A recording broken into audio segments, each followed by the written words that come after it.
Hello, good afternoon, everyone. Today we're going to start on this wearing surface technology for the highway engineering. This is a section which consists of the top part of the pavement.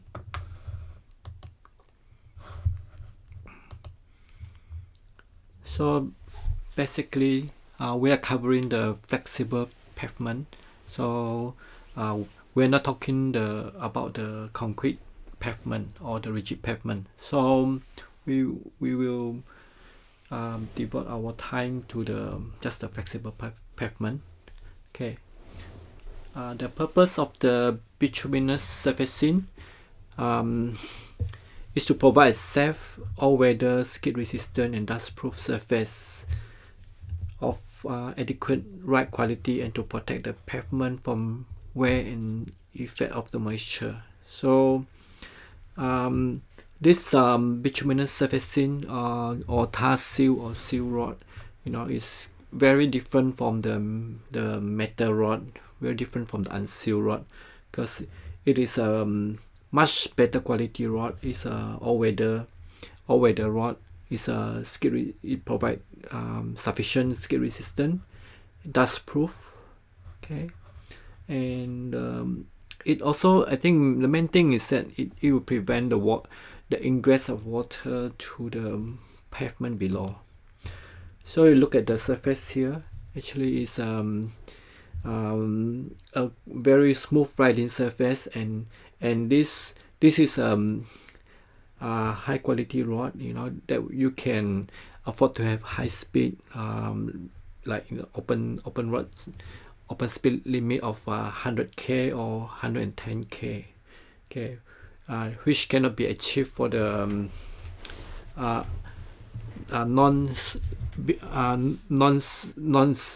this one, the unsealed rod. Unsealed rod probably you can only reach about 60k. So there are actually two types of bituminous surface treatment. First one is the spray work, and second one is a asphalt work. So the spray work is quite different from the asphalt work, because the method of the production is quite different for spray work as well as for the asphalt. Spray work is mostly done at the side, where is for the asphalt work. Asphalt normally is done at the central plant. Okay, so for the asphalt work, it's a bituminous material spray onto the pavement, prepared pavement, and then usually, but not always, cover with aggregates. So this is what it looks like for the spray work. This is a chip seal. The spray work actually consists of quite a lot of other things, for example, just a priming, or the chip seal, or the dust, the dust cover, or the surface enrichment. Okay, so but this is one of them, the chip seal or the spray seal. Okay. Secondly, the asphalt work is a mixture of bituminous binder and aggregates. Okay, the material, they are all similar for the spray work. Just the difference is the method of production. For they all consist of bituminous binder and aggregate as well. Okay, so but asphalt, sometimes there are more thing in it. They may have some like filler in it. Okay, so this is a mixture of bituminous binder and aggregates, which form a surface course, and sometimes it can be part of the base and sub-base of the pavement as well. Sometimes we can have this like for example the deep strand or the full depth pavement, which we use the bitumen to strengthen the base course. Okay, or in the for the full depth, actually we strengthen both the base course as well as the sub base. So this is what it looks like for this asphalt, new asphalt pavement. So this is a surface. On the left, on the right, these are the surface of the base course. Okay, so they need to be prepared, and then before you can put the asphalt. The asphalt actually can consist of we call it the surface course, but it can be like binder. It can consist of binder course and wearing course as well, which sort of 2 layers. The binder course usually is at the bottom, and the wearing course at the top. So they are altogether they are just called the wearing course. Regarding the background of the bitumen, okay, so most of the time the bitumen that we use are from petroleum. I think it's about 99% of the bitumen they are originated from the petroleum, from the crude oil. Okay, bitumen, so black pitch-like materials obtained from refining crude petroleum, which originated as organic deposits in the earth crust. So they are actually the bitumen, the same category of all the other petroleum, same as the like diesel, kerosene, gasoline, petroleum gas, lubricants, wax, fuel oil. So bitumen actually is the bottom, is the most sort of the residue of the crude oil. Okay, so the bitumen is the bottom layer. So the to get all the different type of the product, like for example gasoline, kerosene, diesel, all this, we need to do the distillations. So I think the things left behind at the bottom is the fuel oil and the bitumen. Okay, so the bitumen is known for the waterproofing, sealing, cohesive, and adhesive properties. Okay, so not only for the rodding, bitumen not only used for rodding, it can be used for other things, for the building products as well, for waterproofing, and can be used for the roofing as well. Bitumen, there are different names in different locality. So like in the US, bitumen is the bitumen in the liquid bitumen, which is a binder, is referred to as asphalt, in North America or in US. Okay, and sometimes they also call it like asphaltic bitumen, or I heard it before as well, asphaltic cement. Okay, so bitumen in New Zealand, it's Australia, in Asia we call it bitumen, but in US, I think in North America they call it asphaltic. They call it asphalt, actually, asphalt, and sometimes they call it asphaltic bitumen or asphaltic cement. Okay, so these are the things you can see what the bitumen, what is the application of the bitumen. So for the rodding, it can be this one, it can be applied as a coat, the a tack coat or prime coat on the rod before you put the chips, or you put the asphalt, or you can use as for the bitumen membrane. Okay, for the I think for the on the ground, that's for like waterproofing. Okay, also you can have bitumen sealant. You can actually, as a pen, you can pen it on the ground or on the wall as waterproofing. Okay, however, this bitumen, it can be harvested on the ground as well. there's some sort of natural bitumen, and I think one of the biggest the place with the biggest amount of natural bitumen is from in the Central America. It's called the Trinidad and Tobago. Okay, so I'm not going to open the YouTube, but I'm going to have a I got a video clip. I open the video clip. Asphalt production.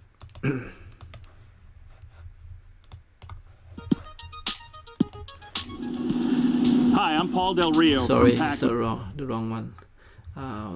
Pitchlet.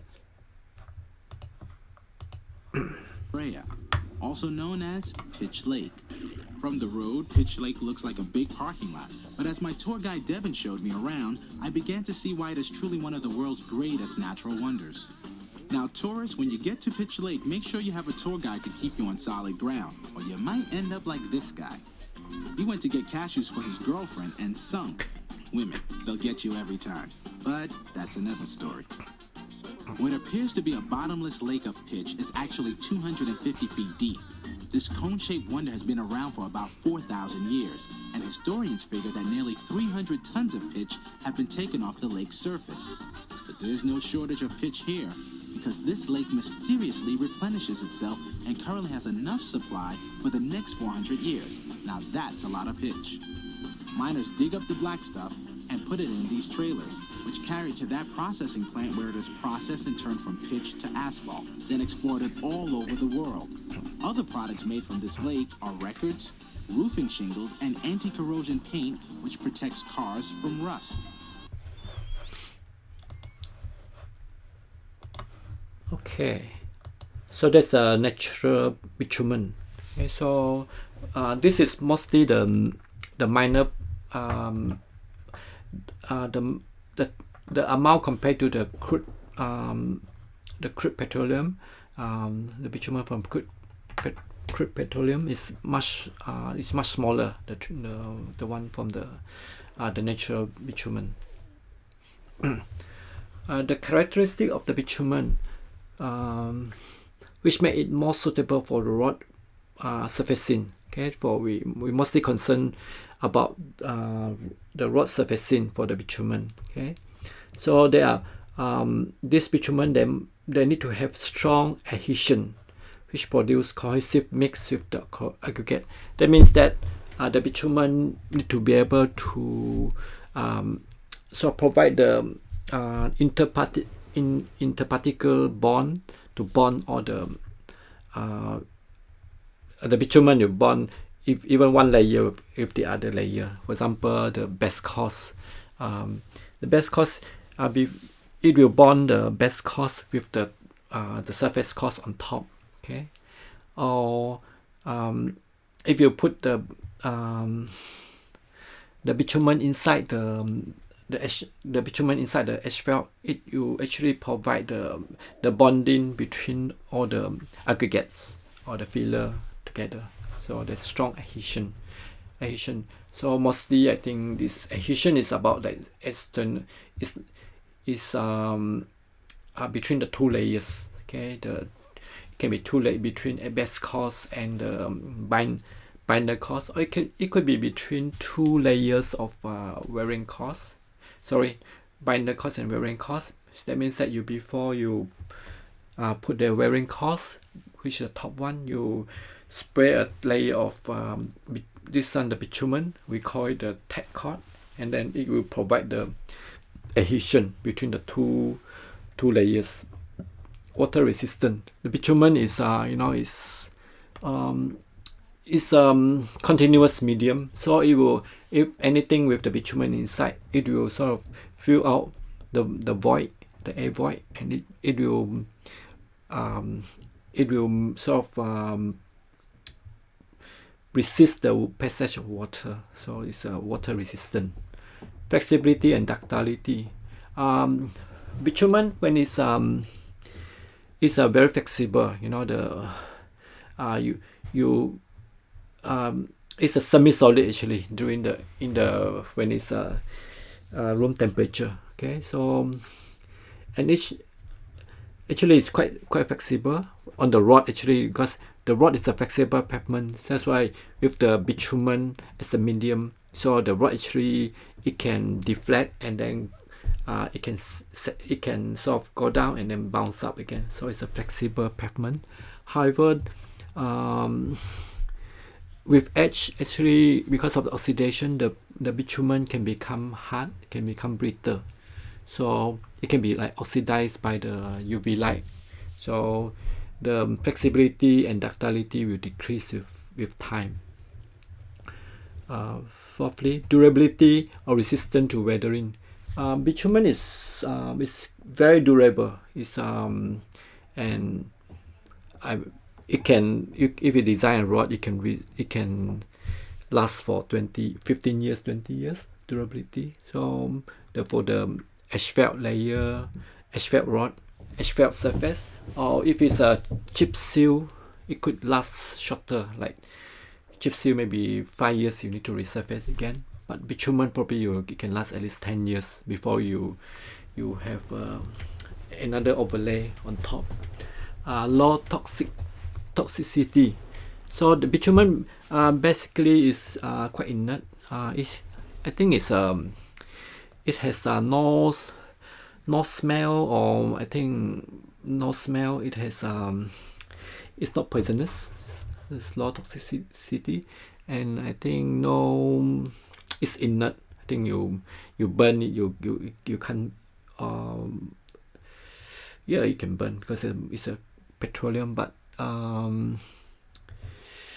it's quite sort of inert. There's not much chemical reaction with the bitumen. Okay, the class of the bitumen used in asphalt in Australia shown as below. Okay, so they got different class of bitumen. This is the natural bitumen, natural class without adding anything. So they call it class 170, 320 at 600. This is based on the Asphalt part 4B. So we look at the for this, when the number is small, 170, it's quite less viscous. Okay, when the number is bigger, like 600, it become more viscous. So the viscosity is something like, when it's not viscous, like the water, can pour the water easily, so the water is not viscous. But you try to pour some oil, like pan you pour out, so something is is more viscous. And then you try to pour honey, it's even worse. So that one is high viscosity. So the class it shows the lower number, it will show a less viscous type of bitumen, and so that means that at this 170, this the viscosity is about this range, 140 to 200. 320 is about this range, 260 to 380, that sort of range. Okay, so this sort of single grade. Later on we're going to look at the multi-grade type of bitumen. So I think it's more workable, more usable. So the less viscous bitumen, class 170 and 320, they are predominantly used in the asphalt manufacture. They can use for asphalt production. We just, because asphalt you need the bitumen as a binder, and plus the aggregates and other filler and other things. Class 170 bitumen is used to provide workable and durable mix for low traffic application and cooler climate zone, whereas for 320 is used for provide greater stiffness and heavier traffic. So as a rule of thumb, the less viscous bitumen is for low traffic rod, when it's a higher, the one with the higher viscosity is used for the heavier traffic rod. Okay. Class 600 bitumen may be used to provide greater stiffness, because when it's very viscous, it's very stiff. So the greater stiffness can be put on if it's surface course, or even in this case, for the best cost mix, sometimes you can add bitumen into the best cost to increase the resistance. In this case, like rutting resistance in varying cost mix. So normally the asphalt, is just the top part of the for the flexible pavement, the top part of the pavement on top of the granular base. But we can also have like the deep strand, the asphalt. The base can be like have it's a asphalt, so that means that it's mixed with the best cost is mixed with the bitumen. It can be done by stabilization. I think which we have covered. I think chapter 2.2 earlier, bituminous stabilization. In the case of the full depth pavement, actually the whole thing, the best. Actually now we just have the best. Previously we have the sub best and the best cost. So but when it's fully like stabilized with the bitumen, you just call the asphalt base, and we still have the asphalt surface on top. So this full strand, full depth. That means that on top of the subgrade you have all the aggregates, which is the best cost. But this one we need to differentiate from the surface, the asphalt surface. The asphalt base, normally they have a bigger size aggregates. Comparatively, for example, the sub base usually have the biggest size aggregate, and the best cost you have a smaller size aggregate, and the asphalt surface has a smaller size, like 10 mm or 14 mm, or even can go down to 7 mm. So this is about the use of the bitumen, in the surface, or even in the base, or the whole pavement. You can use a bitumen in it. Okay, the properties of the three principal type of bitumen shown in this. Okay, so these are the single grade bitumen, like 170, 320, and 600. So we see that the viscosity is lower for the lower number. And when the number is bigger, 600, you got a higher viscosity. Okay, so that means that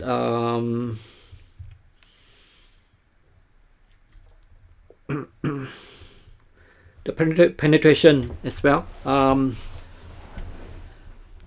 Not sure about this a minute. What does that mean? That means, I think it's how long to penetrate certain depth. So for the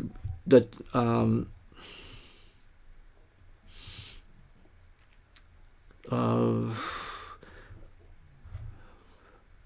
I'm not too sure about it. So this one is 25 degrees Celsius, 100 gram, 5 seconds. So this one takes 52 minutes to penetrate, and then 40 minutes, 20 minutes. I'm not sure what is this a minute or not. Usually, the stiffer bitumen, usually it would not penetrate that as much. It's not as easy to penetrate as the viscous bitumen. So the viscous one, probably you can easier to penetrate with this wet, easier to penetrate. So I think that's the whole gist about that. The penetration usually for the same amount of time, usually the stiffer bitumen will have less penetration compared to the less viscous one. Different countries, they have different sort of the classification. Okay, so New Zealand is slightly different from Australia as well. Even though New Zealand use quite extensively the Asphalt besides the Transit New Zealand the specifications. Okay, so in New Zealand the bitumen is classified by penetration at 25 degrees. Okay, so but the grade is the classification is slightly different here. Instead of like in Australia you'll see 170, 320 and 600, here we have B180, B80, B60, and the penetration is given on the right hand side. So it's in New Zealand, for New Zealand case, when the number is big, actually it is for the less viscous bitumen. When the number is small, actually it's more viscous bitumen. So that means that the penetration is less. Okay, so you know the 180, 200 is the penetration. This one will be for a certain amount of time, the same condition. So you know the more penetration, that means that it's less viscous. Less penetration is more viscous or stiffer. So compared to there's a sort of, you know, we say the 180 is a least viscous, so it's mostly used for spray seal or chip seal, you know, the spray work. The B80 actually is equivalent to class 170, you know, the Australian class 170, the 170 320, and the B60 is equivalent to the Australian 320. You know, this New Zealand one, the what's that, B80 is equivalent to 170, and then B60 is equivalent to 320. Okay, yeah. Just now we talk about the single grade bitumen, okay, like 171, 320, and 600. It's always the single grade bitumen always has some disadvantage. Okay, because you know that means that it's very dependent on temperature, because the bitumen is a viscous what to say, it's very susceptible to the temperature change. So you know, when it's because if you have unless you have temperature which is constant like in the tropics, but if you have 4 seasons, you have cold, hot and cold, then the viscosity of the bitumen will change as well. In the winter it will become more stiff, and then during the summer when the temperature is high, it become less viscous. Yeah, for the same grade, for a particular grade of bitumen, for example C320, in the winter it will be stiffer, you know, it's because it's cooler, but in the summer it will become more flowing, less viscous. Okay, so the multi-grade will be quite good, you know, the multi-grade bitumen, so it can provide improved deformation resistance at high surface temperature while retaining the desired level of flexibility at low temperature. So it's so it can adapt to the high temperature and low temperature. More deformation resistant. Okay, so for example, you know, for the class 600, this is a multi-grade, you've got 2 grade, 600 and 170 together. So developed for both spray sealing and asphalt application. It has a property similar to the class 600. So the property of it has a class at the temperature, the classification temperature of 60 degrees. At 60 degrees, it behave like class 600 bitumen, but at the lower temperature maybe like you know, the room temperature, it behave like class 170 bitumen. Similarly, we the harder bitumen, for example, this 1000 slash 320 asphalt grade. So it can have harder, the property is significantly harder than the class 600 at the 60 degrees Celsius, while at the lower temperature, let's say for example the room temperature, it has a property of 320 degrees Celsius.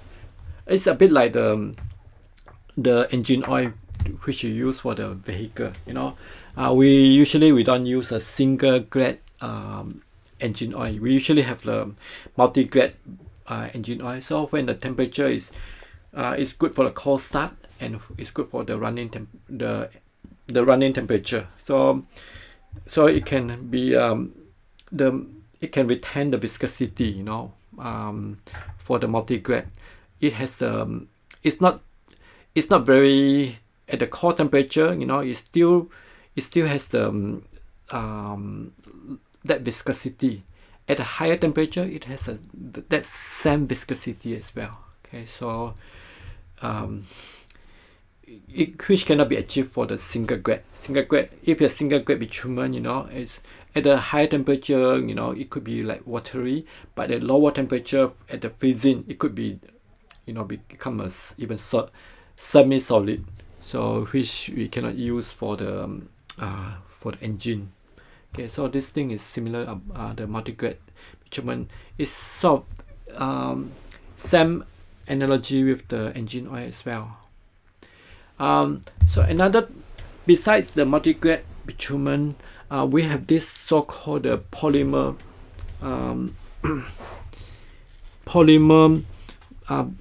modifying binder. So this one actually is even higher grade as well, but bear in mind that this polymer modified binder will be more costly than the multi-grade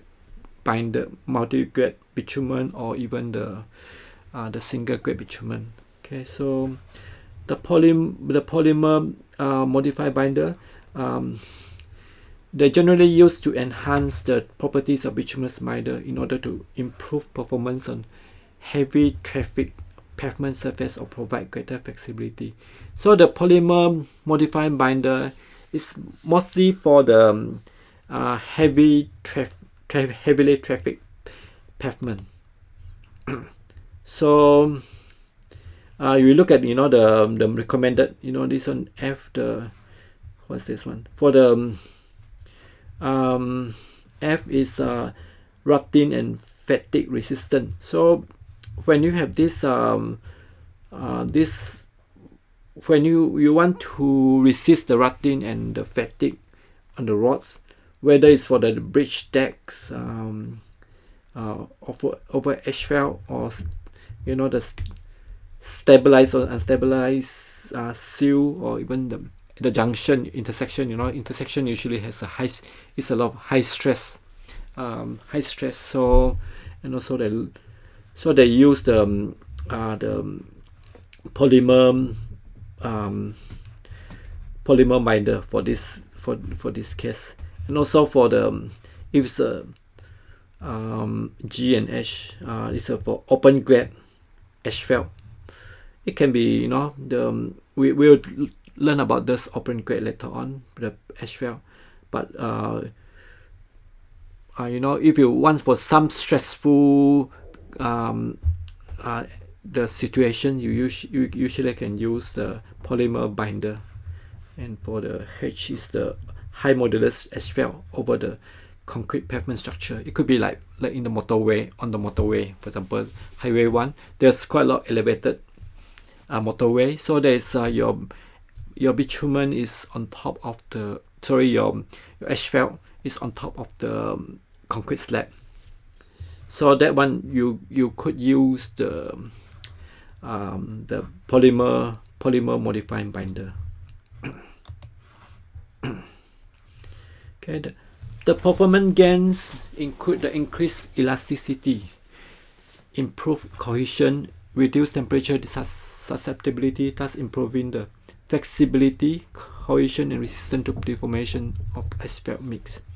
It's very much stronger, much tougher. Okay, this not the actually not the strongest yet. Later on we see there's even stronger the bitumen which use the epoxy.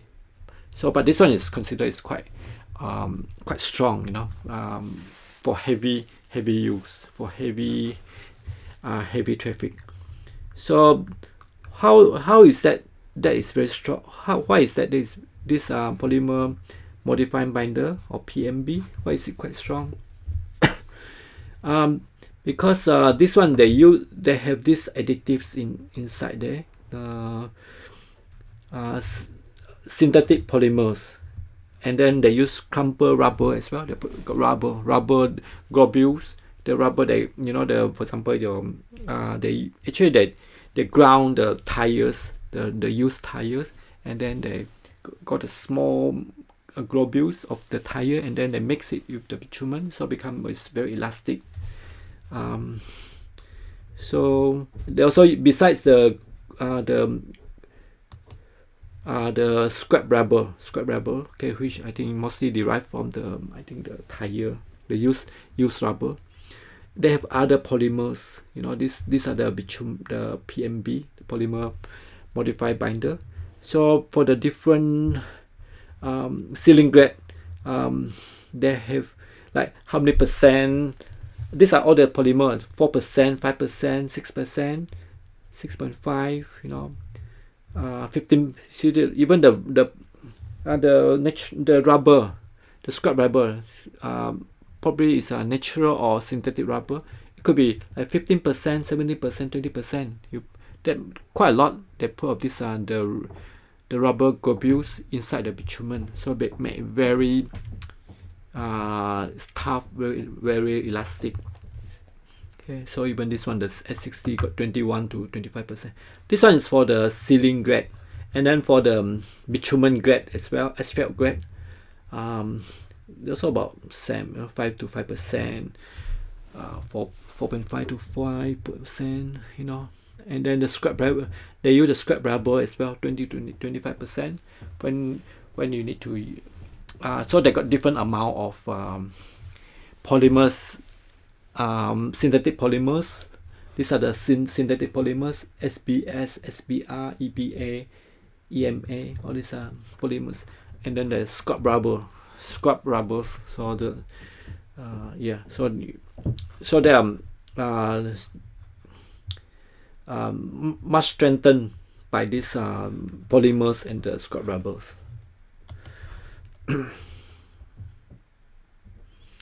Okay, the additives for bitumen, besides the besides we say this one, the scrap rubber, probably is considered as one class of bitumen called the PMB. The PMB. But the natural other type, like if you could use the other type of bitumen, we could add other thing as well. We could add certain type of asphalt, which we're going to look at it later on, which is the stone mastic asphalt, the open grade asphalt. We're going to look at the later part. Okay, maybe I think the second another session for the wearing cost technology. Okay, so this one, we can use we can add some fiber in it. Okay, so the fiber, you put some fiber, the fiber, this thing, it will strengthen the black line. This is a fiber, it strengthen the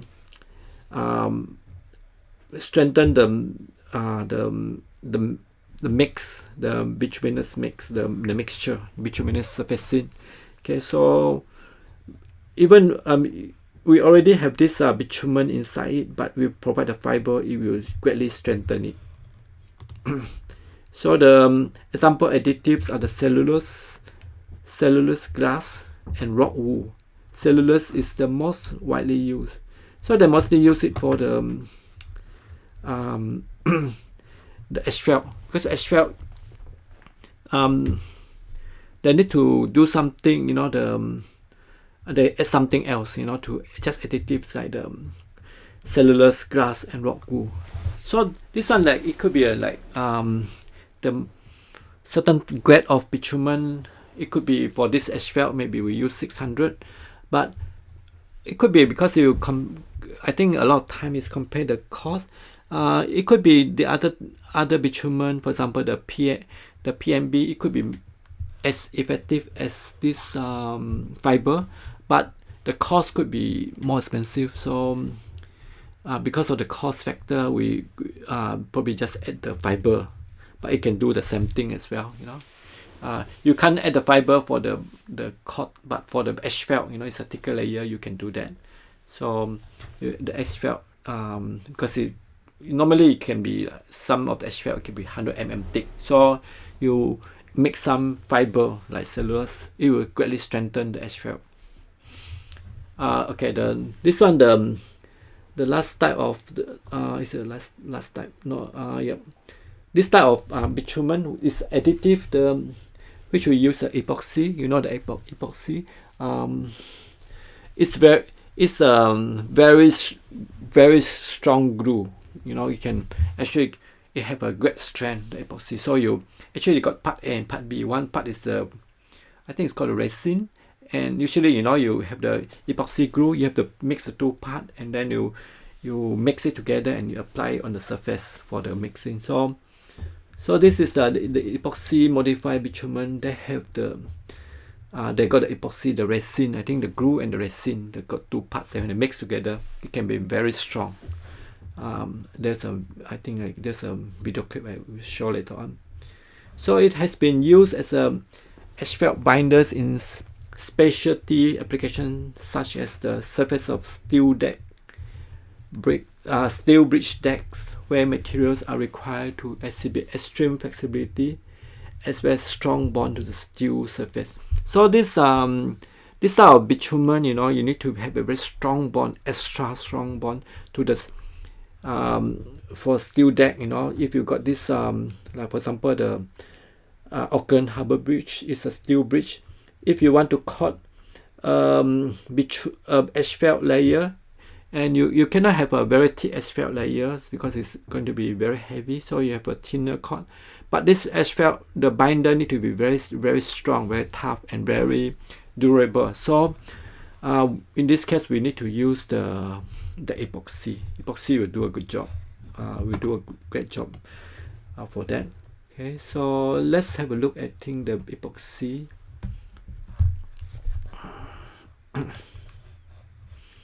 Epoxy bitumen.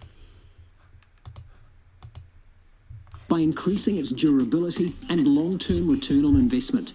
Here's David Alabaster from the NZTA to explain the project background. The project's been building off our premier surfacing for high-capacity highways by increasing its durability. Basically, it's going to be cheaper and last longer. The life cycle of our existing materials was around 8 years, 7 to 8 years, and the new product is going to last approximately 40 years, which is obviously a huge improvement, and it's only costing an extra 30% in the cost of the product. The project started with an OECD collaborative research project looking at long life road surfaces. The group got together and realised that we're all struggling to get very long lives out of our road surfaces. The agency looked at the work that the OECD were doing and realised they needed to bring in some external expertise. So we engaged Phil Harrington from Opus Research to look at the binder the OECD were talking about and see whether or not it would work for New Zealand conditions. Epoxy ogpa is essentially the same as conventional ogpa, except that part of the binder has been replaced with a specially formulated slow-curing epoxy resin. We measured the resistance to oxidation and ravelling of the epoxy ogpa, firstly by accelerating the ageing of laboratory compacted specimens, Marshall blocks. We aged specimens to an equivalent field age in excess of 20 years. The aged specimens were then treated in a test called the Cantabro test. The test essentially measures the cohesive strength of the mix under impact loading. One drawback with epoxy ogpa is the relatively high cost of the material. We looked at various ways of reducing the cost, and the simplest approach was simply to use less epoxy resin in the binder. We found that reducing the epoxy resin concentration to about 25% of the initial value, the cost became much more manageable. The key properties, the oxidation resistance and resistance to ravelling, were still markedly superior to conventional Ulpa, and on that basis we predict a very, very long life for the material. The final epoxy Ulpa formulation, the 25% dilution, provides a very, very good Ulpa product. It can be manufactured and handled essentially in the same way as conventional Ulpa. No. Okay. So this epoxy, I think is what I think the speaker inside they say. Because I think they some of the bitumen, the asphalt which use sort of the ordinary type of bitumen, is the life is not that long. Okay, so I think probably they cannot even achieve the design life that they need. But so they actually, you know, if they can use epoxy modified bitumen, if it's slightly more expensive, but it can have a much longer life, you know, maybe 20 years, you know, but at a just increase the cost by 30%, it probably is worth it. So actually, even, you know, we talk about the steel deck, the specialty application, but given even some of the projects, you know, if you they could use epoxy as well, because the epoxy usually is more expensive than the natural type of bitumen, but if you compare the cost, you know, the economics, if you can last much longer time, just like the concrete rod, it can last for 40 years. Even upfront, the cost is much higher, but it lasts a longer time. It has a less maintenance. Probably is still in the long run, the benefit, the benefit cost ratio is still higher. You know, so the same thing for the epoxy as well. Even though it has a higher upfront cost, but because it can last longer, probably the benefit is still there. You know, the benefit cost probably is still greater, so it's worth considering. Okay, the next thing that we need to consider is they call it the flux and the cutback bitumen. This is just they just apply to certain type of bitumen. For example, the single grade or multi-grade bitumen. They flux the bitumen by flux it or cut back. They cut back the bitumen. What is meant by is that you know, you just add something. For example, you know, the grade 600 bitumen is quite stiff, you know, but we want to have if you add something like the flux oil. Okay, in New Zealand they usually use the diesel flux oil. So actually it can have a when you actually provide more workability. You know, you can let's say your 600 is hard to work, but you want to improve the workability, so you add some like diesel in it, so actually it can reduce it, it can work better, you know. Otherwise, you know, like grade 600 bitumen is quite hard to work, it's quite viscous. So the flux oil, this one is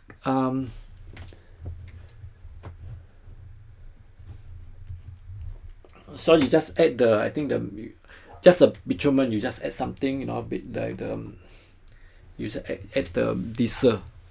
The effect of the fluxing is to increase the period before the bitumen hardens. So let's show you this another thing. It can sometimes, you know, the bitumen is depending on the temperature. You know, you usually need to warm up the bitumen before you can apply it. Like if a hot mix, you could need to increase the temperature to more than 100 degrees. But if you add the flux oil, actually it can increase the period before the bitumen hardens. So it has a longer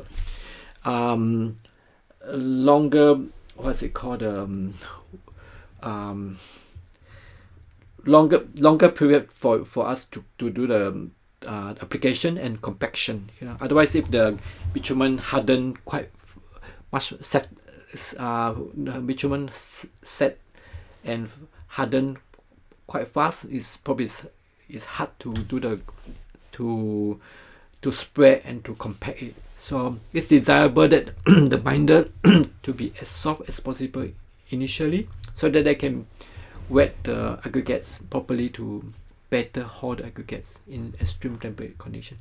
So during the initial stage, you need to spread the bitumen. Spread. Either it's a bitumen or the asphalt you spray, and then you need to compact it. So that actually this time, that means it can wet the aggregates during this working periods. Try to during the spreading and compaction. So the flux are actually sort of the main, I think the properties, the main what's it called, the advantage, the objective is to increase the period before the bitumen hardens, so it's of lengthen it. Otherwise, the bitumen may be too fast to become unworkable. Another things that we need to consider for the bitumen, for let's say for a single grade bitumen or a multi-grade bitumen, is a cutback bitumen. Okay, cutback bitumen. This is to ensure the bitumen properties wets and adheres the aggregate under the varying condition. It is necessary to slow down the increase in viscosity of the binder after spraying by adding it relatively volatile cutter oil. So actually, it's a similar concept as the flux bitumen. Okay, the bitumen, both of them is try to lengthen the time of workability. The time of workability, so that the bitumen can properly wet the aggregates. So, but we use slightly different things. The flux oil we use the diesel, but the cutter oil is a lighter petroleum oil. In this case, it's the kerosene. Okay, the kerosene. So so this kerosene will reduce the viscosity temporarily. Okay, so you add kerosene inside. There because certain parts, how many proportions, like how many percent of kerosene in mixed with the bitumen. Okay, so it has the effect to increase the workability. In this case, or to increase its in viscosity. Sorry, to slow down the increase in viscosity. That means that that it will, if you use a 320 grade bitumen, it will make it lower viscosity, so that it's more workable. You can wet the aggregates better. Okay. However, this cutter oil, it cannot remain indefinitely in the asphalt, in the bitumen. So this cutter oil need to go away. So we need to allow it to evaporate in a relatively short time, varying from several days to several months. So if the top layers, let's say the best cost. Not the best cost, the surface cost. Then actually if you apply the cutback bitumen, the cutter oil or the kerosene will be able to escape, like say in 3 months. So it's not considered as a the residual bitumen when determining the application rates. So this thing, the kerosene is not permanent. It is just temporary. It will just because we need to allow the kerosene to escape later on. The use of cutback and flux bitumen in asphalt is generally applicable to temporary work or emergency repair. So This one probably is just for, it's not for the heavy rod. If it's a, the proper, the main highway, then probably it's better you use the like polymer, right? Like the multi-grade bitumen. Okay, so they got and the polymer modified binders, and even in certain case we need to use epoxy modify the bitumen. So this one mostly is for the lightly traffic rod, for the temporary work or the emergency case. This typical use of the production of warm asphalt mix, coal mix for maintenance patching, long distance haulage situations, package mix to be stored for future use. So for this long distance haulage situation, I think we talked about that. I think we said it because we can increase the time for the things to become harder. We can make the viscosity lower and to retain it for a longer time, so that when you bring to the site, the thing is still, the bitumen is still workable, still can be used to wet the aggregates. So the the bitumen mix, from this one actually we got the here we said the warm asphalt mix, and then we have coal mix. Actually, so there are three types of mix. We have this hot asphalt mix. Okay, most of the time, for the main rod, for the heavy traffic rod, we need to use a hot asphalt. So which is between 150 degrees to 200. We need to maintain this temperature.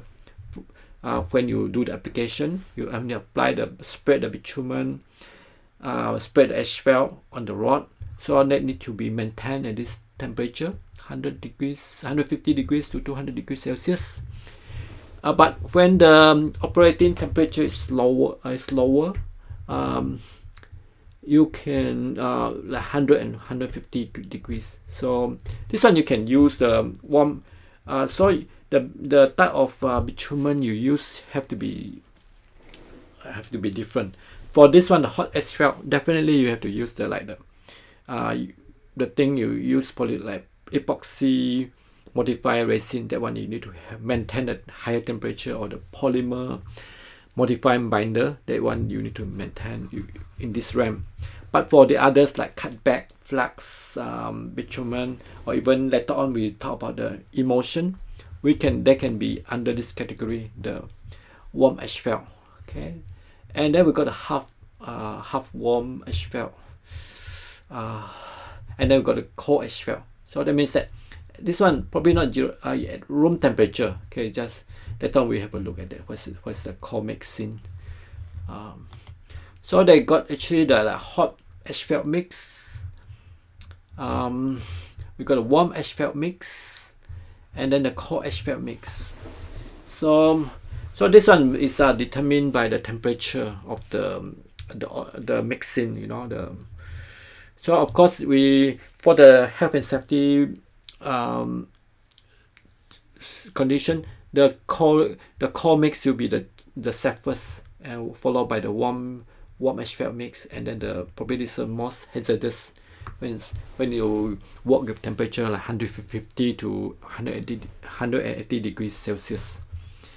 Okay, but for this one's for the cold mix, probably not for just for patching.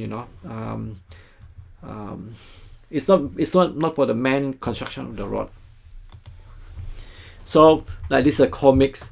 Actually, you can buy the asphalt in a bag, and then you just pour on the surface, and then to patch potholes. Because this thing you don't need to just in a bag. You don't need to bring a roller to the site to do the repairing the pothole, to fill out the pothole. You just get a portable compactor, bring to the site, and then pour one or two bags of the cold mix asphalt on the side, spray, and then just compact with the portable compactor. Okay, so you look at this one, the hot mix asphalt. You see all the steam, you know, for example. Whereas for the warm mix asphalt is cooler, so there's not so much steam. So this one's a cooler working environment compared to this one. Okay, compared to HMA, WMA, the warm mix one is the temperature is not as high as this one. Okay, so the cutback and flux bitumen can be used for all these things: the production of warm asphalt mix, the cold mix for maintenance, patching, long distance haulage situations, package mix to be stored for future use. Okay, the next one we need to talk about, and it's the bitumen emulsion. So this actually, the emulsion is getting more popular nowadays, especially for, I think, for the maintenance, repairing, but it's not for the I think the technology made. I think the emulsion is has a wider scope of application. But if it's for the main rod, the main rod construction, they still need to use the hot mix bitumen. You know, because a higher grade of bitumen, they need a higher temperature to operate. Okay, so for this bitumen emulsion, this is a low viscosity material that can be used with little or no heating.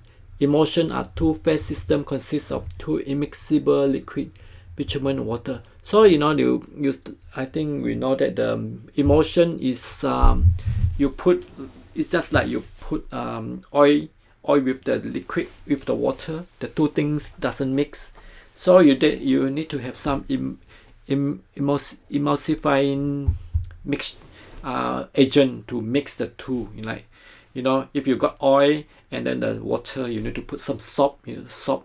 So the soap you mix the oil and water together. Okay, so how they produce this the emulsions, you know, it's just they mix the bitumen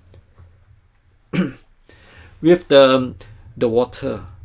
Okay, on one side there's bitumen, on the other side there's water, but they also add the stabilizer acid, emulsifier. So this one, emulsifier, is just a bit like the soap, you know, the agent that can bring the oil, and this one is basically oil, you know, the petroleum oil and the water together.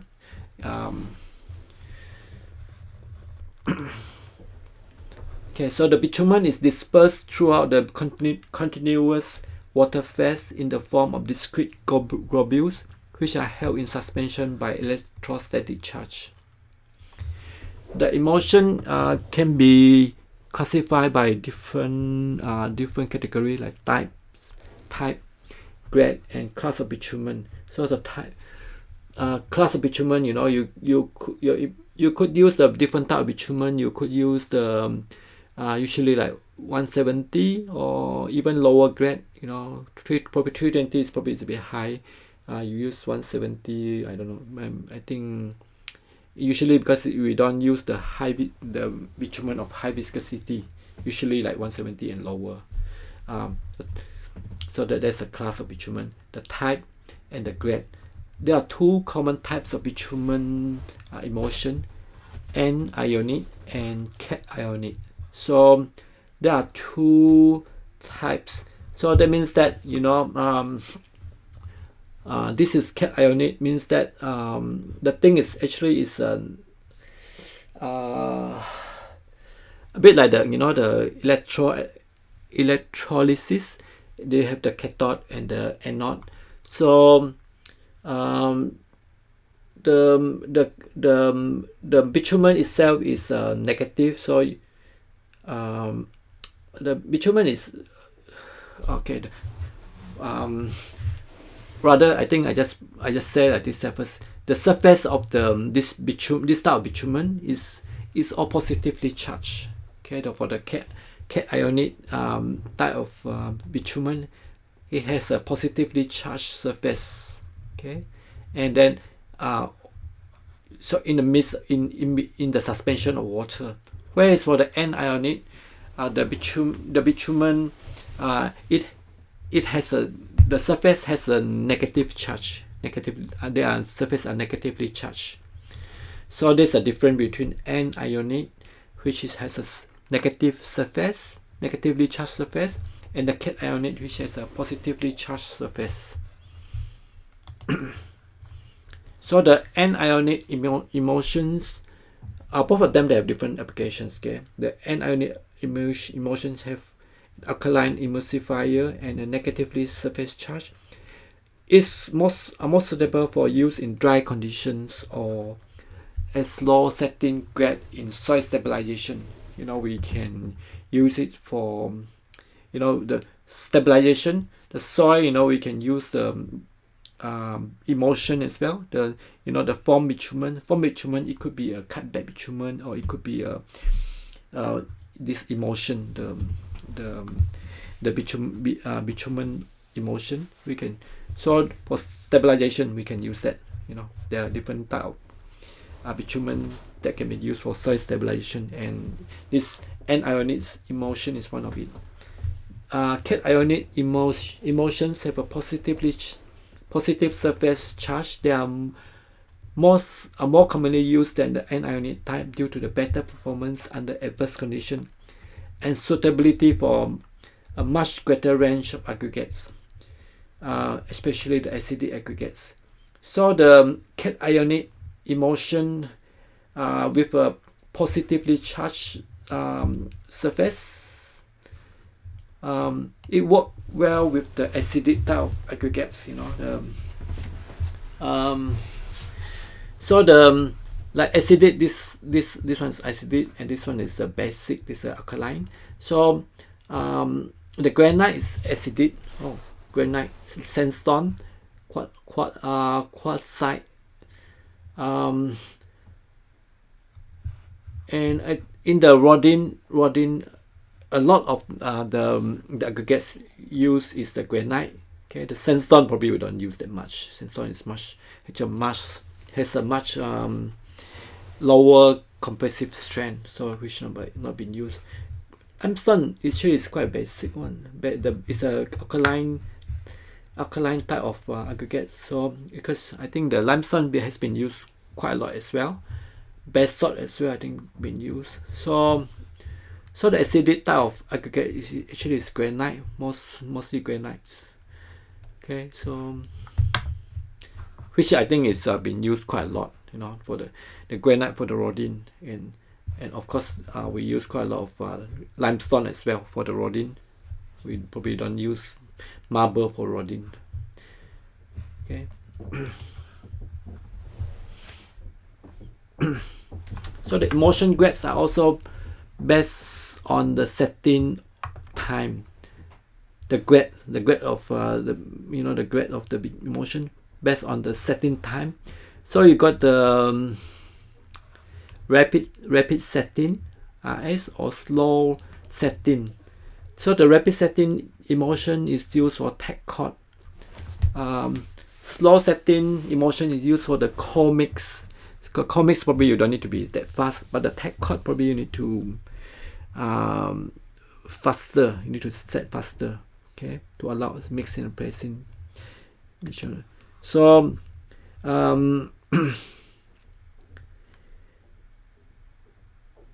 the tech coat is we usually the before you apply a layer of the bitumen, this one, the tech coat has to be between two bituminous surface. So like you have two types of what's it called, these are the binder cost and the wearing cost. So this one you can use the tech coat. Okay, actually they got another one called the prime coat. Prime coat is the one which can be penetrate into into the material, into the like best course. But for tech cord, mostly is not for penetration, so it's just to provide adhesion between the two cord of bituminous layers. Okay, so the use as tech cord, the what is that, for tech cording. So we need to use a rapid setting. So you can wait forever for the tech cord to dry. We need to be, because you apply the tech cord and then you straight away you spread another layer of the wearing course on top. So and then we expect it to dry to set quite fast. Okay, so but for this one, the patching, so this one probably can take a while. You don't mind. This probably doesn't matter to wait for a while for it to get to set and harden. Okay, for the core mix. So typical use of the bitumen emulsions includes all this the core recycle asphalt. If you do anything cold, you cannot use the hot bitumen, you cannot use the multi-grade, you cannot use the single grade, you cannot use the PMB or epoxy. They all need to operate higher temperature. So if it's a cold environment, cold site, this one you need to use the emulsion. Even at room temperature, you could operate. You can do the mixing. Binder for stabilized granular materials. So you could use for the stabilization. Stabilization emulsion is one of the binder. You could use the bitumen. Even the hot bitumen can be used for the stabilization as well. Okay, so but occasionally I think sometimes they could use the emulsion as well, because it serves the purpose to provide the adhesion for the granular materials. Binder for core mix granular base material. So as long as something is cold or hot or warm, we can use the emulsion. Okay, so core mix granular base material. Binder for the warm mix. Warm mix, that means that is 80 to 100 degrees, 60 to 100 degrees, isn't it? So that one is you have to use a bit emulsion, because the hot bitumen will be if it's hot mix, they need to be at the using. That's for other, when its temperature is high, we have to use for the other better grade bitumen. When you use when the temperature is lower, then the type of bitumen you can use is only like cutback or the emulsion. Okay, you can use the higher grade bitumen. Tech coating prior to the placing of bitumen. Placing of asphalt. Just now we talked about that. The tech coat, you place on after you put the binder course, is also one type of the asphalt, and then before you lay the second layer of surface course, you put a layer of tech coat. Binder for core mix bitumen. So we see the core bitumen, how they do it. So I just go to the outside, go to the core mix asphalt mixing.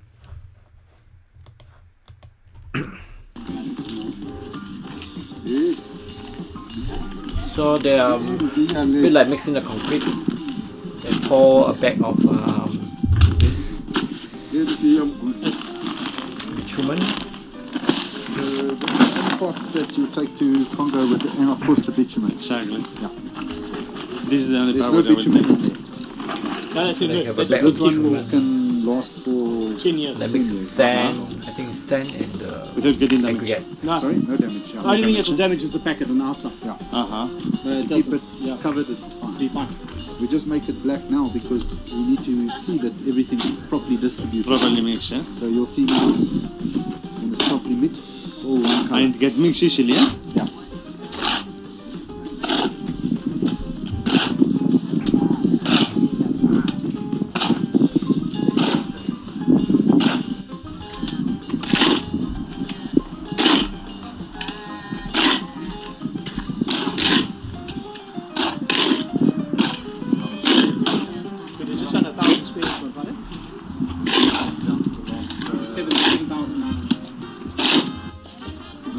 colour, now you know it's properly mixed. Now they simply open it up like you make a dugger mix, like you'd make concrete. Like concrete, Yeah, yeah. exactly the same. Like doing concrete, exactly the same. So if it's one colour, you know it's the same as ice cream. You put chocolate in ice cream. Because one colour is mixed. If you see swirls and dark and Yeah. light, You can see one color. yeah. Then you know it's chocolate. So it's very easy to teach. But what I kid you not, we can take a team who's never with. And the bitumen comes in these drums. But for this part, because it's so big, we just put it in these. So it's emulsion which is now brown when it's... We pour some emulsion. You have already measured, you know, this is the 9% Yeah, exactly. emulsion. You see in that There's bucket, there's a nail there's in a there. nail in the bucket. So they know how much to put. But the important thing from a labour perspective, you can see there's no smell. Yeah, You know, like yeah, hot yeah. asphalt, you can smell it. Yeah, yeah, Because there's no the chemicals, smell. there's no smell. It's water.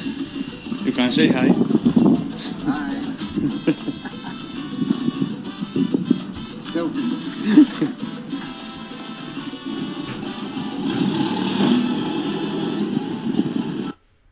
Okay, so you can see that's a core mix, so they don't have any, don't apply any high temperature for that.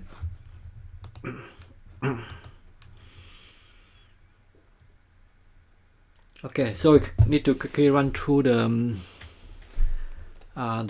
spray work. Okay, there are different types of spray work. Okay, so this is we need to talk about the spray work before we talk about the extract work. Okay, so we need to cover the spray work during this session. Okay, so the priming for the one type of spray work is priming. Is the application of thin layer of bituminous material of suitable viscosity to a prepared rod surface as an initial treatment prior to the application of higher standard of bituminous surfacing. So we'll have a look at how they do the spray work. So the prime coat application, the prime coat application.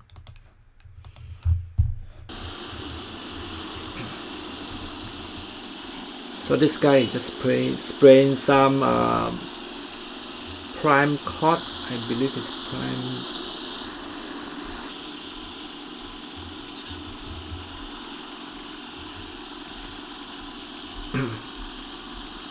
prime coat, because this thing is either is it should be the best cost, you know, it's the best cost. So the things that the bitumen is spray on top of the best cost is it's a prime coat. So you can do the priming. You prime some. It's a bit like the pen. You do the priming on the rough surface, or you do the undercoat. Called undercoat, isn't it? Before you apply the proper pen. You know, it's a rough surface. You need to do the prime coat or do the undercoat. So this thing is the same thing. You do the priming to fill up all the gaps, I mean all the irregularities or the void or the holes. You do the priming. So this thing will soak into the best cost. Okay. Main function of priming is to penetrate the pavement surface and to coat the particles with a strongly adhering film of priming materials, to seal the surface pores, because we don't want to have the subsequent bitumen go into the pores, to provide a uniform surface and to provide a strong bond between pavement and subsequent bituminous surfacing. So like this is a prime coat, you know, this is the compacted best coat. So this thing actually will soak inside. The prime coat will penetrate to some a bit inside the best coat, you know, before you apply the next coat, which is a seal coat binder. This one is the sealing, the chip seal. You know, before you apply the chip seal, if the surface is quite rough, you know, you have to apply this prime coat first before you apply the seal coat.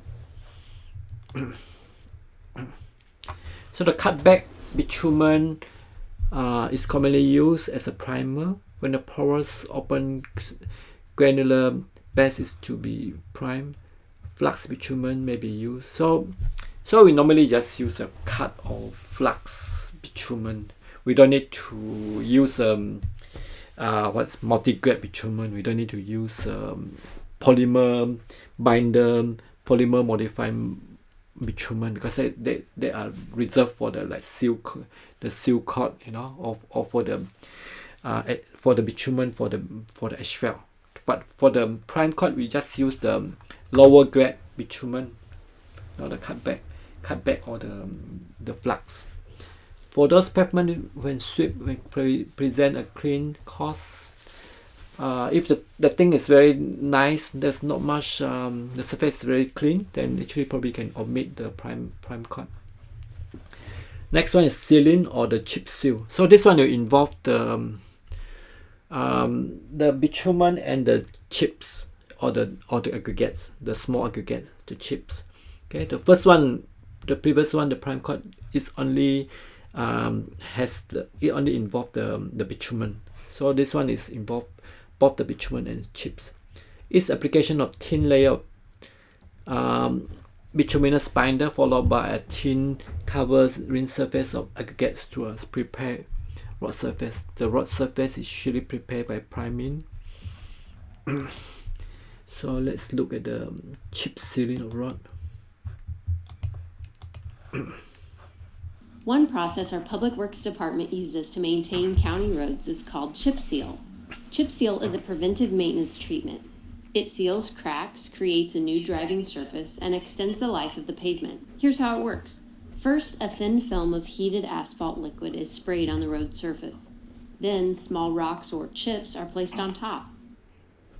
Finally, the chips are compacted so they get embedded into the liquid asphalt. Excess chips are swept away. After the road has been chip sealed, drivers will notice loose chips on the road for a few days. This is a normal part of the process. It's okay to drive on the road. In fact, traffic helps further embed the chips into the asphalt. Chip seal is one of the most economical treatments for our paved roads. Okay, so that's chip seal or the spray seal. So there's different terminology. I think in the Australia they call it the spray seal. I think in other countries they call it spray seal as well. In UK they call it the surface dressing. I think other Commonwealth countries they call it surface dressing as well. But in New Zealand, I think, or some other country they call it chip seal. Okay, I think we'll cover this. The main function of the seal coat are to provide a safe, all-weather, skid-resistant and dust-proof surface of adequate riding quality to protect the pavement from wear and effect of moisture. Function of binder are to provide strong bond between the covering aggregates and the underlying pavement. Provide a waterproof seal. So the chip seal actually is provide some sort of water resistant, you know, so that the water cannot seep through the pavement. One of the main aim of the pavement material is that to provide as much water resistant as possible, so that the subgrade will be kept dry, and to maintain the bearing strength capacity. So the chip seal or the spray seal will serve the purpose to waterproof the pavement. The type of binders commonly used are bitumen, flux bitumen, cutback bitumen, and bitumen emulsion and form bitumen. So actually, you could use any type of bitumen, you know, emulsion, you know, form, flux, cutback, or bitumen. But depend on if you have a higher, for heavy traffic, I think you need to use a better type of bitumen. But for, let's say, it's light traffic, probably you could use emulsion or even cutback or flux bitumen. So you look at this thing, the traffic category. For this commonly used binder types for spray seal or the chip seal, you know, if it's a very light traffic, you could use the this one is just a single grade or multi-grade bitumen, or they even use the, let me see, you know, the maximum. Okay, we talk about maximum pavement temperature. If it's low, then you can just single grade Okay, I think just now the note said that you can even, if you want, you can use emulsion as well, or the cutback. But the cutback, of course, you can use the cutback. Actually, there are the like single grade bitumen. You add them, you add kerosene in it, so that it become the cutback bitumen. If you add with the diesel, that become the flux bitumen. So actually, it's the same. This grade of bitumen, you just add, you just flux it, or you just cut back. But if it's a high temperature, if the pavement temperature is very high, probably you need to use a multi-grade, or even the polymer modified binder. But when the traffic getting very heavy, then you need to use the polymer, polymer multi-grade. Usually when the temperature is when the rod temperature is high, you have to use higher grade of bitumen, higher grade like multi-grade, or the polymer modified bitumen. Okay, the higher traffic. If it's low traffic, very light traffic, then you could use a cheaper, lower grade bitumen. Okay, the seal can be a single application or for multiple application. You could use that one we'll cover in Highway 2. You have a single seal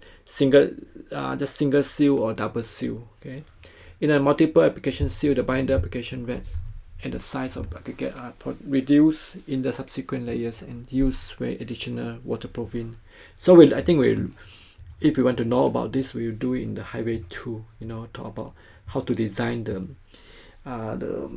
single seal or double seal. What is the aggregate spreading rate, or what is the binder spreading rate? We will talk it more in the Highway 2. Thirdly, primer sealing. The primer sealing is basically the same concept as the chip sealing. Okay, basically it's the same. Just that in this case, primer sealing is not a long-term treatment. It's not long-term. It's an interim. It's a temporary or interim treatment. So it's just for a short treatment for up to, I think, for 6 months, up to 6 months, and then we use very small. It's a very small. It's a very small, very thin layer of aggregates. We use small aggregates for the primer sealing. Okay. So it could be a sort of same function as like primer, priming you. But this one with the aggregates, but the aggregate is very small. Okay, it must perform the function for both a primer and a seal. So some rod, you just put a prime, you just spray some bitumen on top, and then you can open up for traffic, which later on we look at this as it is for the dust cover as well. The main type of primer binder are cutback bitumen, bitumen emulsion, and tar. Light primer seal, light to medium cutback bitumen, small size covering aggregate would have a life up to 6 months. So they could use the primer seals. You could use the bitumen emulsion or cutback bitumen, and the life expectancy is just 1 to 3 months, 1 to 3 years. So what's that? Oh, this emulsion. This one is this one can last up to 3 years. Up to 3 years. This one lasts up to 1.5 years. This one lasts up to 3 years. The emulsion and the cutback bitumen. Okay, so actually, sorry about that. It's a bit contradict with what I say is up to 6 months. Okay, so because I use, I think, different I think it's different text, but in it, I think, even for a primer binder, it's supposed to be it's not a permanent. It is interim or temporary treatment, but as we see here, it could last up to 3 years. It's quite long as well. The final seal should not be placed over a cutback primer seal until it has at least 2 or 3 months exposure to the warm weather for the volatiles to evaporate. So if you use the cutback, is make sure that we don't cover it, in short time. We should not cover we should not prevent the cutter oil, the kerosene from evaporation, because if the bitumen let's say if the kerosene is kept inside the bitumen, it will make the bitumen soft all the time. So we need to let it to escape. So we cannot overlay another seal on top until after 2 or 3 months when all the kerosene has escaped. Resealing. Resealing basically is the same as a seal. Basically it's the same as sealing. Sealing means that it's with bitumen with the chips. Okay, resealing is the application of seal coat to an existing bituminous surface. So the chip seal, it could be for new rod you call it chip seal. But if for an existing rod, when the rod surface is quite old, it could be a bituminous, it could be an asphalt surface as well. We could apply the asphalt surface, we could apply the resealing. Resealing means that you, instead of that means it's you spray the bitumen, you spray the chips on top. You reseal it with a chip, you have a chip sealing. Okay. The function of the reseal are to extend the life of an existing bituminous surface, to restore surface texture, and to improve the skid resistance. Reseal normally comprise a single application of binder and single application of aggregates, although in some situations multiple application of binder and aggregates may be used. So the resealing actually is just a sealing. This is just a chip seal. It can be 1 layer or it could be 2 layers. Okay.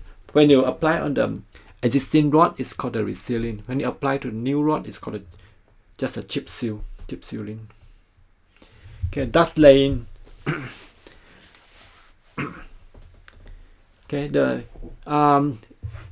sometime in the rural area, there's a lot of dust, so you need to suppress the dust. You cannot just use the water truck to spray water all the time. So we need to something more permanent.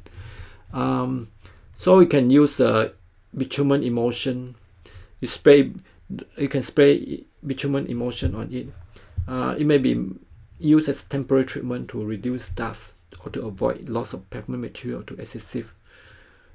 This YouTube actually is not using I think it's shown with some sort of stabilizer rather than the emulsion, the bitumen emulsion. But I think just show the same thing, the concept.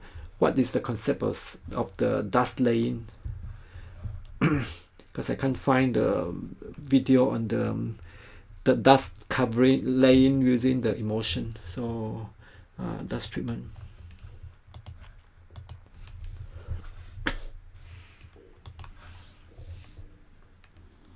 High levels of fugitive dust emissions can cause animal and human health issues, as well as damage to crops. Destabilized roads cause excessive tire wear on trucks and machinery and reduce equipment life. Let the go-to application experts at Ramco handle your road stabilization and dust control needs. Anytime there's heavy equipment, especially trucks going up hills on a gravel road, if it's not stabilized, the tires will start spinning, causes big ruts and washboarding up the hill. An alternative to cementing that hill or pavement would be to stabilize it. That way your equipment has the ease to get up the hill. It's going to cut down the dust, plus it's going to make a solid surface for the equipment to travel up and down. Watch this side-by-side comparison of an untreated road versus a Ramco treated road. Ramco's proven road stabilization. Okay, so actually the video doesn't say it's emulsion, but they use other material. But I think the concept is the same. You could use the emulsion to do the same thing as well, to suppress the dust. Okay. Number 6 is surface enrichment.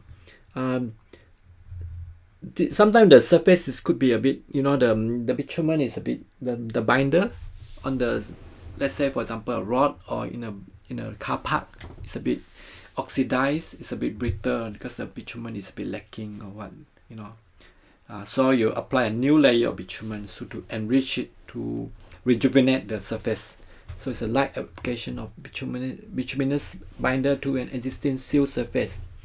The purpose is to increase the binder content at the surface to rejuvenate the existing binder, to waterproof or extend the life of the surface, and to ensure the retention or covering the aggregates. Sometimes it could be a lot of cracks, the micro cracking. So you do the surface enrichment, probably can seal all the cracks as well. It may be used when existing binder content is not sufficient to continue to hold aggregates, or when the binder has deteriorated due to oxidation and hardening.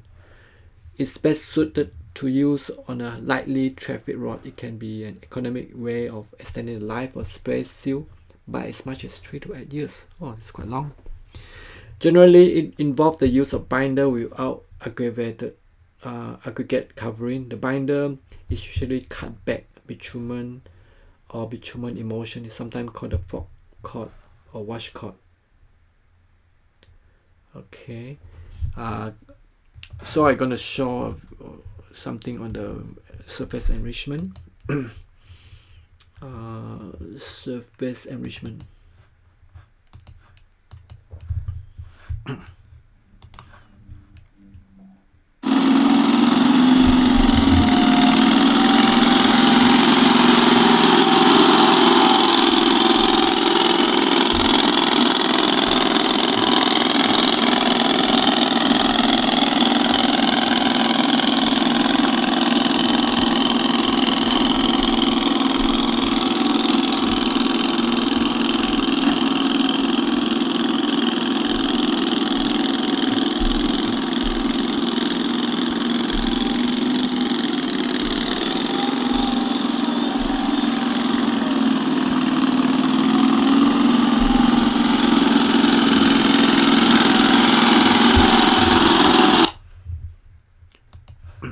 Okay, so that's surface enrichment.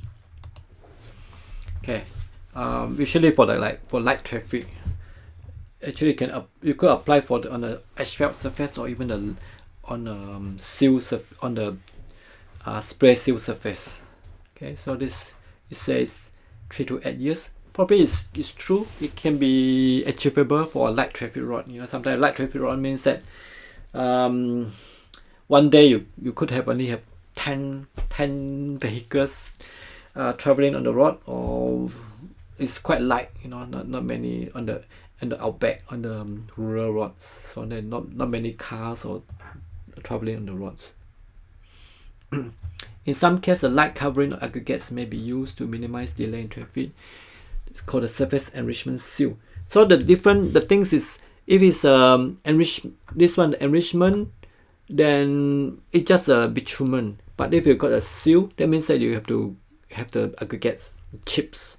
So normally it's quite small aggregates. So because the one type of the surface enrichment seal is a slurry seal. This treatment consists of mixture of bitumen emulsion, water, fine grated aggregates, and mineral filler is normally used in the form of slurry to a thickness of less than 5 mm. So it's quite thin layers of this sort of enrichment, but this is a seal called a slurry seal. So they use, I think the chip is quite small, about 5 mm. I think there's a video on that as well. Slurry seal.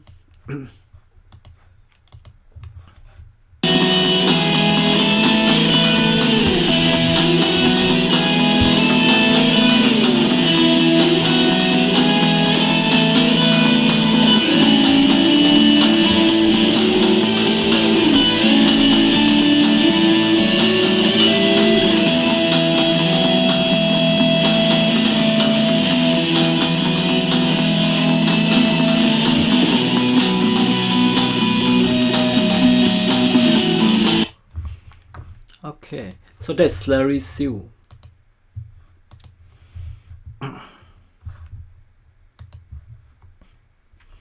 Okay, I think this is the last part. Rubber and polymer modify binders. Actually, this part actually is sort of overlap with the we talked about the polymer modifier binder before. I think we talked about that. I think here as well, polymer modified binders. Actually, probably it's something is similar. So I sort of it's a repeat. Anyway, just go through that. Okay, so we use a scrap. This rub is actually basically the polymer modified binders. You use quite a lot of rubber or even the synthetic polymers. So scrap rubber, new rubber, and polymer additives in various forms may be used in spray seal work to modify bituminous binder to improve the aggregate retention, to reduce the temperature susceptibility, and to alleviate or reduce refractive cracking. Scrap rubber is used in a granular form and typically is added to the bitumen at a rate of 5% by mass. I think we have seen it, 5% up can be up to like high quality, like this one up to 25%. High quantities of rubber up to 15 to 25% may be used to provide flexible membrane to alleviate strain and inhibit cracking and the underlying pavement affecting to the surface. So we give them a name, if you use a rubber actually for this polymer modifying binders, we give it a name. It's called a SAM, strand alleviating membrane. Spray for the spray seal. This is a binder. The binder is called strand alleviating membrane. Okay. Or rather, it's a seal. I think this is a binder. It's called a SAM. I think it's a polymer modifying binder. You mix with the chips to provide a chip seal. Okay, but in this case you use the PA. We give it a name called a SAM. It's called a strand alleviating membrane. Or if you use it as an interlay placed before the asphalt overlay, either a strand alleviating membrane interlayer. So you could use the you could use a spray seal if you put before an asphalt, on the ground. You have a ground, let's say you got the best course, you put a layer of spray seal with this the scrap rubber, then this interlayer become known as a semi. You call the strand alleviating membrane interlayer. So its interlayer is in between the best course underneath and then the asphalt on top. Okay, I think I got a video on this.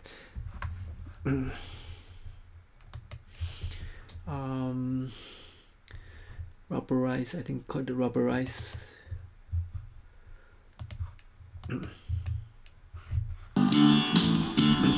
Uses of asphalt rubber?